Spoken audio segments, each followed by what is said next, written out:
here we are on day 4 of our daily reflections on the victory of the cross in our daily lives. And today, on day 4, we're going to be looking at the cross and our identity.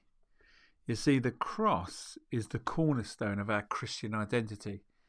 It's marking not just the sacrifice of Jesus, but also it's signifying the birth of a new identity for all who believe. At the cross, the narrative of our lives is rewritten from being defined by sin and separation from God to being identified as a new creation in Christ. And this is defined by grace, redemption, and an eternal purpose. You see, this transformative power of the cross, it redefines our sense of self and it reshapes our purpose in life.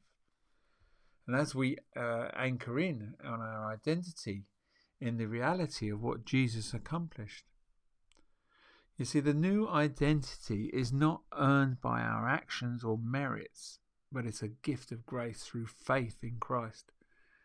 And it invites us into a life that reflects the love, forgiveness, and the hope that comes from being united with Him. As we are new creations, our purpose extends beyond our personal fulfillment to participating in God's redemptive plan for the world and living it out with the love and grace we have received in our interactions with others. You see, victory of the cross tells us that our true worth is not determined by worldly standards, our successes, failures, or social status, but by the unchanging love that demonstrated through Jesus. And this identity frees us from the need for approval or fear of failure. And it is empowering us to live courageously and generously.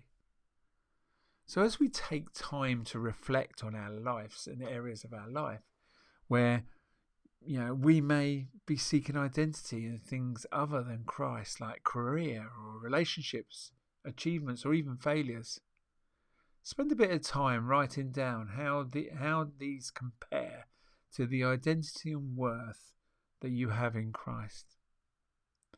And pray for the grace to find your primary identity in Him and for the courage to let go of the false sources of identity.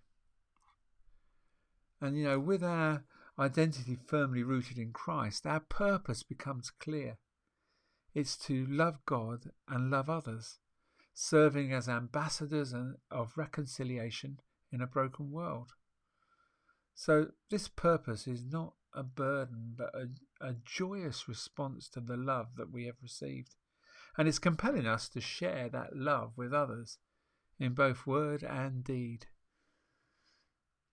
Identifying specific ways that you can live out your new purpose in Christ in our daily lives, and this could involve acts of kindness and service, sharing your faith and journey with others, or simply embodying the values of the kingdom in your workplace or community.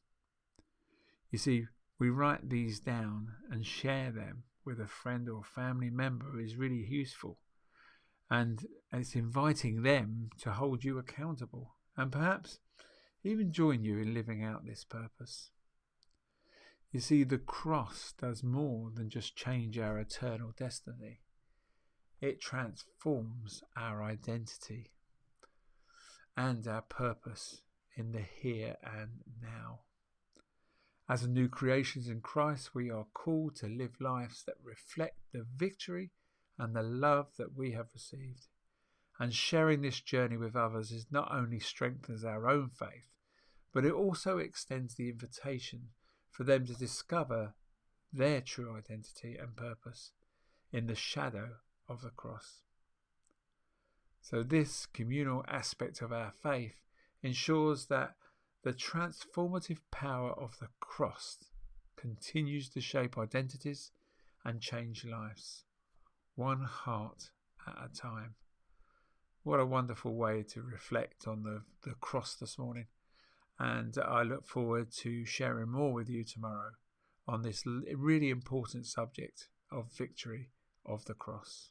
So until then, I look forward to sharing with you then.